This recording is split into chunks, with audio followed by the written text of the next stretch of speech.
Yeah. Hello and welcome to a brand new episode. It is episode 9, ladies and gentlemen. Can you believe it?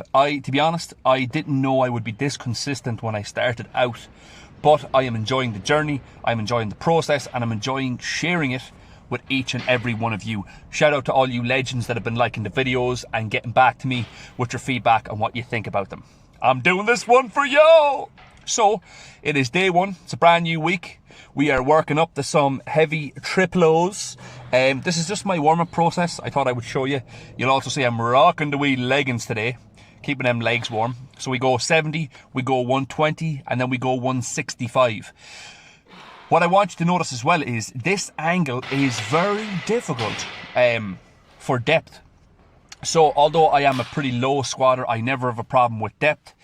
It's kind of still awkward enough looking at it from this angle. It's kind of just below parallel. But when you see a side angle, you can see that I'm well below parallel. So my point is, any of you legends that struggle with depth or struggle with knowing exactly where you are, this angle is never good.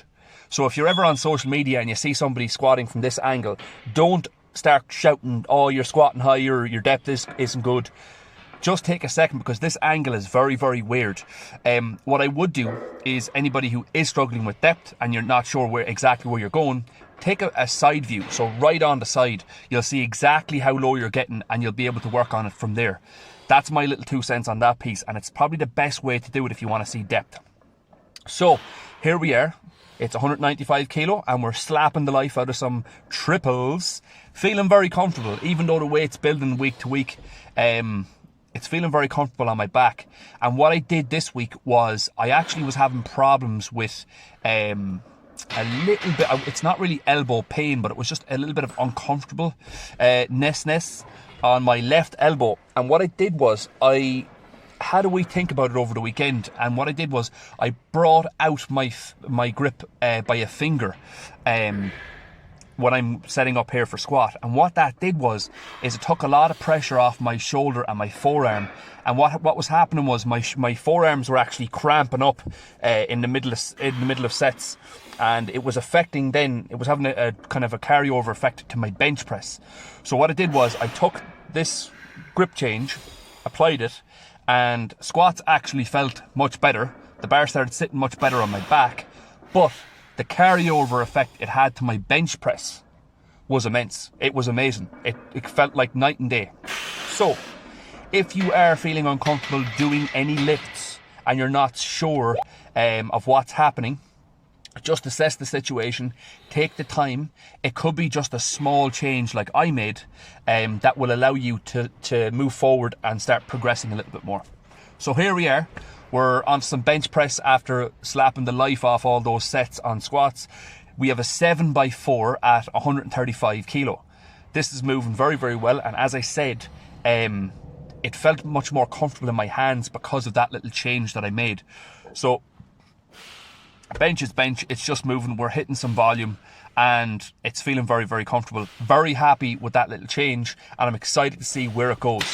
So after this, we hit some accessories, and we called it a day after day one. That was it. Let's get stuck into day two.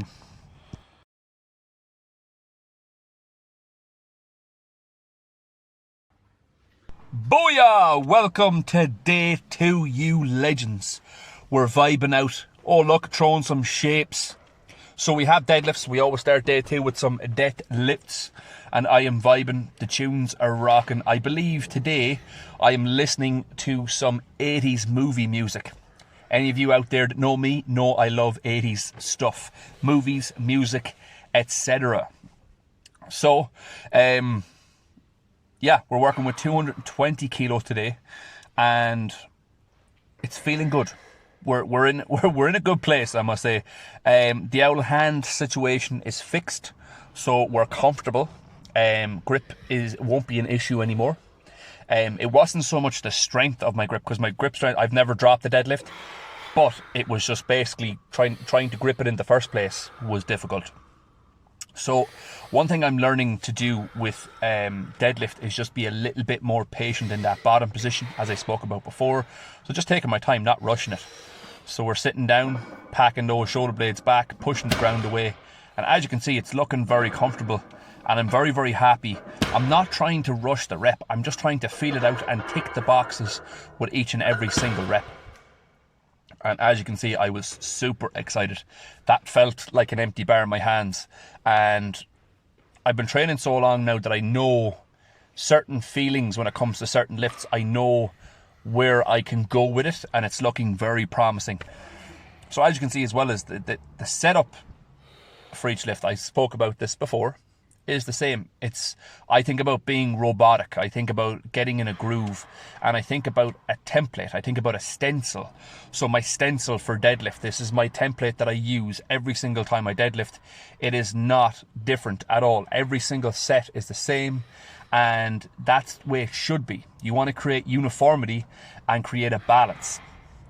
So this is my final set. We had 5 sets of 3 today, and this is the 5th one. The one you've seen previously was the first one. So we're moving and we are rocking. So let's see how this moves here.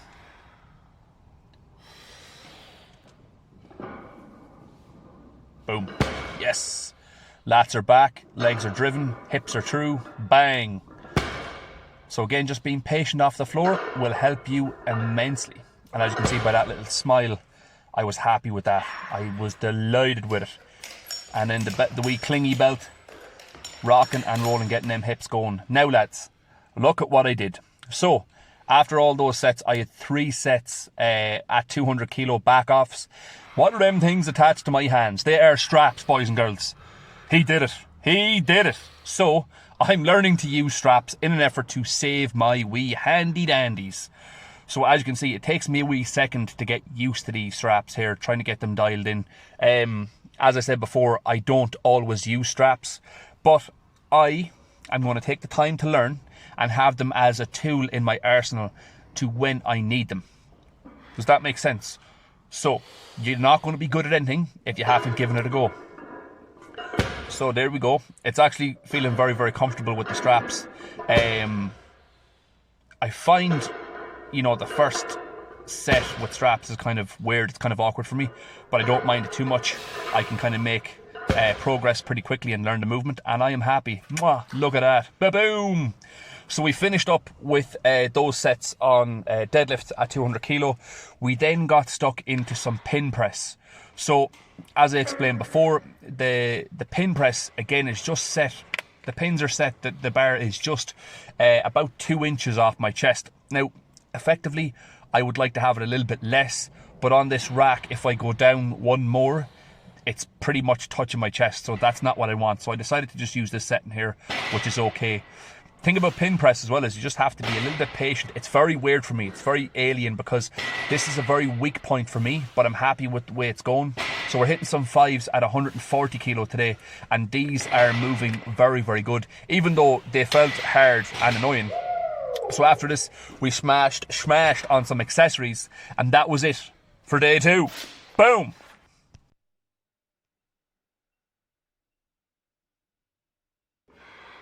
Booyah! We are into day 3, and we're starting off with some pause squats, ladies and gentlemen. We're starting off with some pause squats. Getting in the vibe, you know. I'm feeling very, very comfortable this week because I had my little day's rest beforehand. So it made all the difference. My legs were very, very fresh. I'm showing you some of the jumps that I made in it to get to my top set. So we're hitting a top set of 2 reps at 9 today. So this is 190 kilo.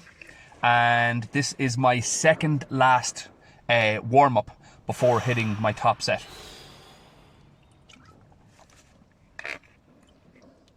Boom! Yes. So when I unwrapped that bar, it actually felt empty. Like, it felt very, very comfortable. It felt wedged into my back. Even with that little grip change that I explained about on day 1. So we're jumping from 190 to 210.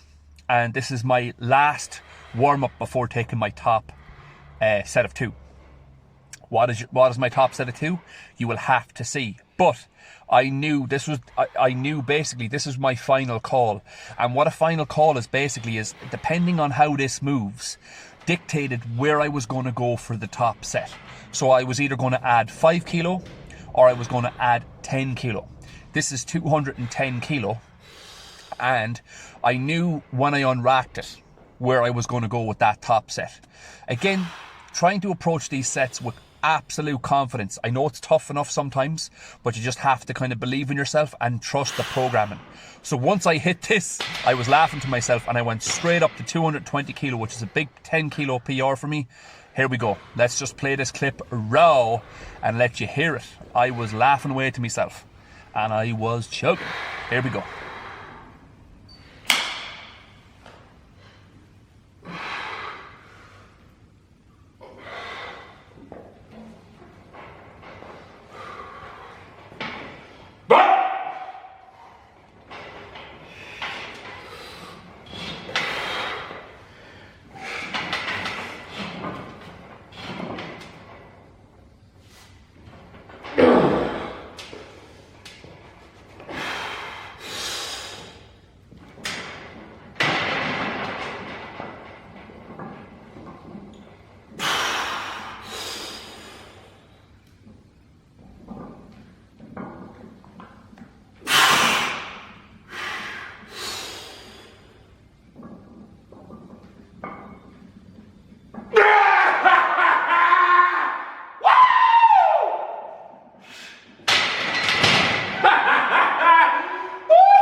So yes, I got super excited after smashing that. 220 kilo for a pause set of 2 reps is a big PR for me, and it has brought about a lot of confidence, may I say. Big shout out to Adam Keane, who has helped me with a couple of confidence boosters throughout the last couple of weeks. And yeah, we're building, bro. We getting there. So what we did was we backed down to 190 kilo after that. We worked on sets of 2, focusing on control, making sure the pause was long enough, and position. That was it for pause squats. We moved into sets of 4 on the bench press after this. Now, we had 6 sets of 4 at 120 kilo, so very minimal weight in terms of my capabilities right now. But again, just covering that volume, greasing the groove, so to speak, and focusing on positioning, you know, making sure we get that bar path just right. And as I said, bench press just started clicking after I made that small change with squats. As you can see, this is actually my final set, and it's moving supremely, boys and girls. So we smashed on this, and it felt very, very good. First set moved just like last set, which is, you know, in terms of speed is what I want. We went into some deadlifts after this, and look at him. He's at it again with the straps. So I believe we're hitting a set of 5 reps here. Big shout out to Pennies for the Muscle Fit t-shirt. Any of you legends that want to look svelte in in your t-shirts, go into Pennies when it opens up again and get yourself a wee Muscle Fit t-shirt. You'll look like a wee weapon. So there we go, 185 kilo. We hit 3 sets of 5 at this. And again, just focusing on the positioning. I think I rushed this rep here. I didn't tighten my lats in, so what I did was I made sure to tighten before this one, and then I went again. So that was it for day 3. Let's get into day 4.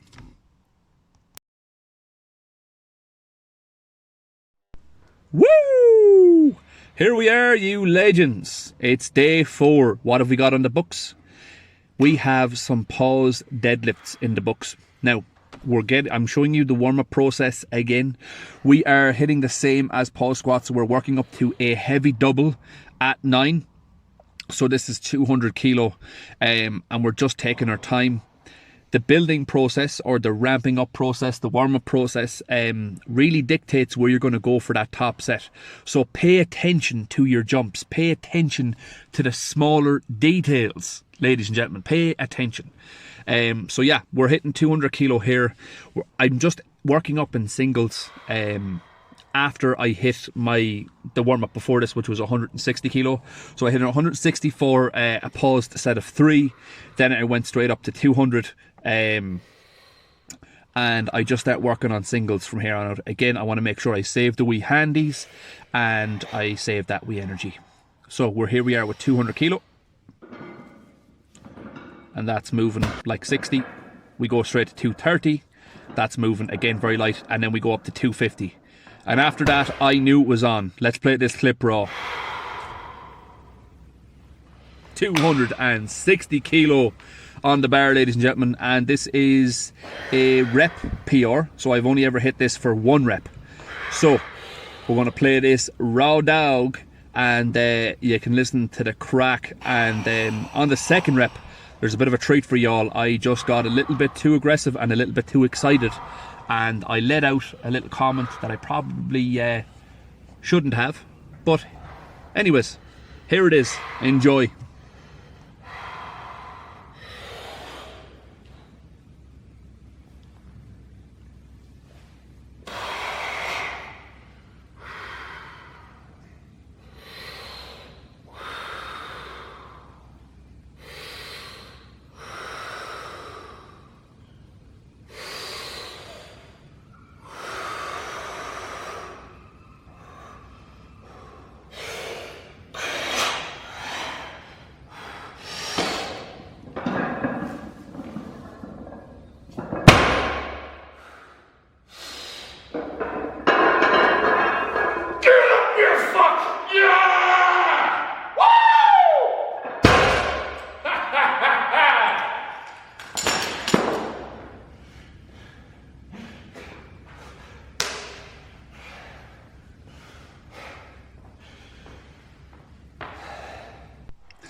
So 260 kilo for a pause set of 2.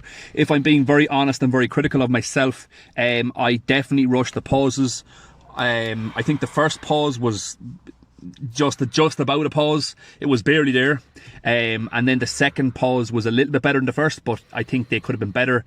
Basically, when it comes to a weight that you've never touched, there's a couple of kind of unfamiliarities with.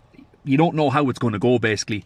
And what you didn't see was my legs were actually rattling with anticipation. I was buzzing getting into this weight. So what I did was, I knew I rushed those reps, and I know I can pause them for longer, which is good. What I did was I focused on getting these pauses right with 220 kilo, and they felt phenomenal. That was my final set. And again, I just focused on position, and I focused on pausing long enough.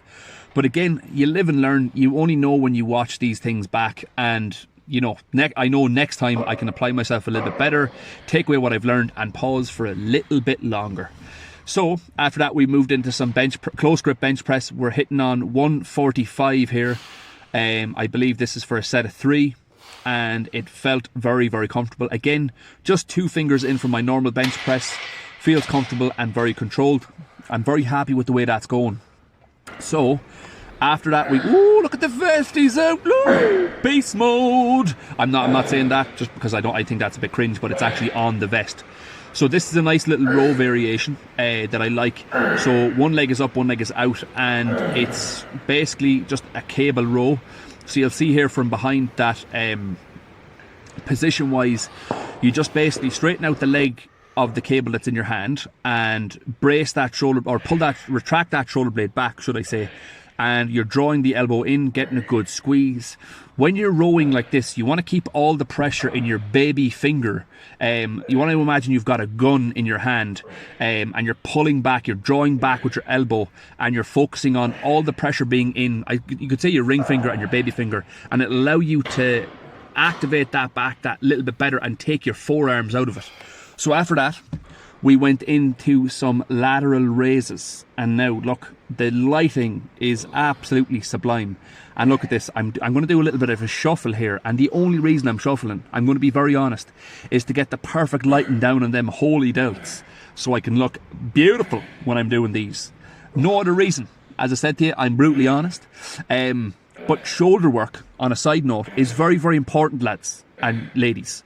If you want a good bench press, you need strong shoulders. So don't be neglecting them. That was it. We rocked on. Week, whatever it was, in the bag. We're going to continue on. We're going to keep smashing it. Next week, here we go.